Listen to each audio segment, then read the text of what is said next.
Hello, it's your friendly neighborhood coach, Dr. Wu. I just wanted to bring a little bit of warmth and sunshine into everybody because it, life is a bit on the difficult side these days, right? In a recent poll, people are feeling very isolated, right? Understandable with the pandemic and lonely, and also very just fearful of the future.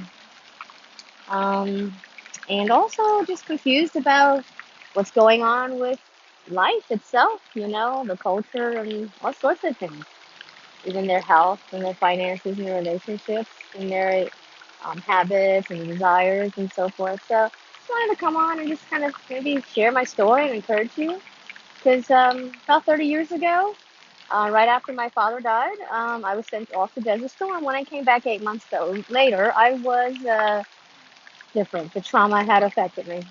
Just like the trauma of the pandemic is affecting all of us right now. Causing anxiety. Also, I felt so irritable and yet very isolated. And I didn't feel like I belonged anymore. It was weird after the war, I was like, I didn't fit in anymore. And so despairing. And one night I literally did despair of life, of hope, of future.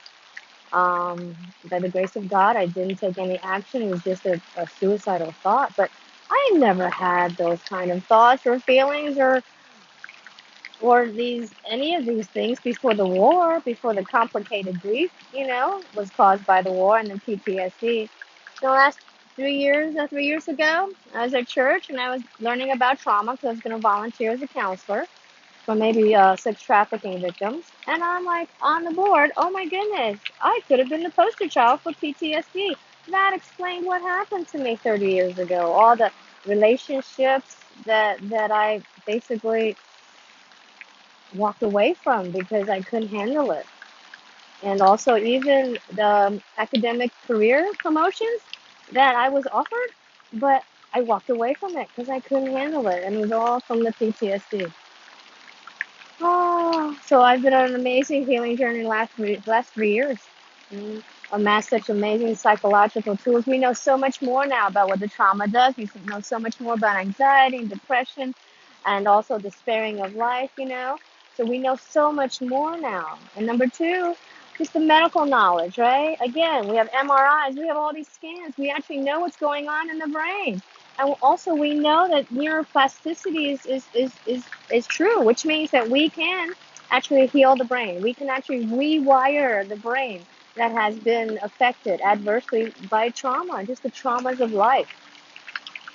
And it could be traumas from your childhood, right? Or being bullied, or medical trauma where you almost died, or just trauma from losses and multiple griefs, right?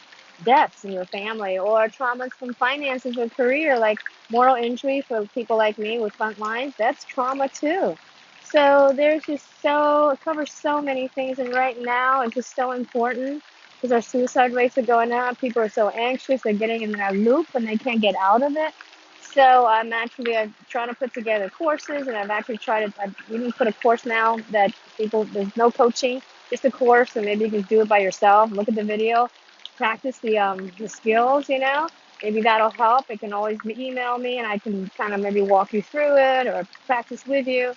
And then can also, of course, definitely for massive, acceleration and transformation, one-on-one coaching or group coaching. So just all these things. And remember, you are not alone. You are not alone. And all these fears. Fear is actually false evidence appearing real. So sometimes the things that we think or the things we believe, even the meanings we put to life, even when we were children, they were actually not absolutely accurate. They were not actually altogether accurate, right? And so these are things that we address, right? If we can actually train the brain again, yes, train the brain again to function the way it was meant to, right? And then that we're so connected, mind, body, and spirit. So there's so much hope. You are not alone. If not, everyone on the globe right now, because of the pandemic, is feeling isolated. They are feeling lonely. They're feeling fear of the unknown and overwhelm and what's going on. There's so many changes, right? There's a lot of confusion. So you are not alone, really not alone.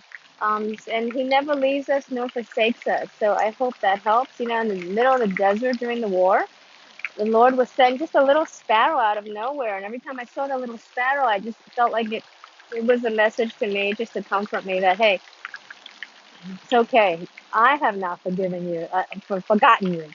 I'm the one that created you, and I see you, I understand you, I will keep you safe. I have not forgotten you, and I will turn all things, good things and bad things, into your good.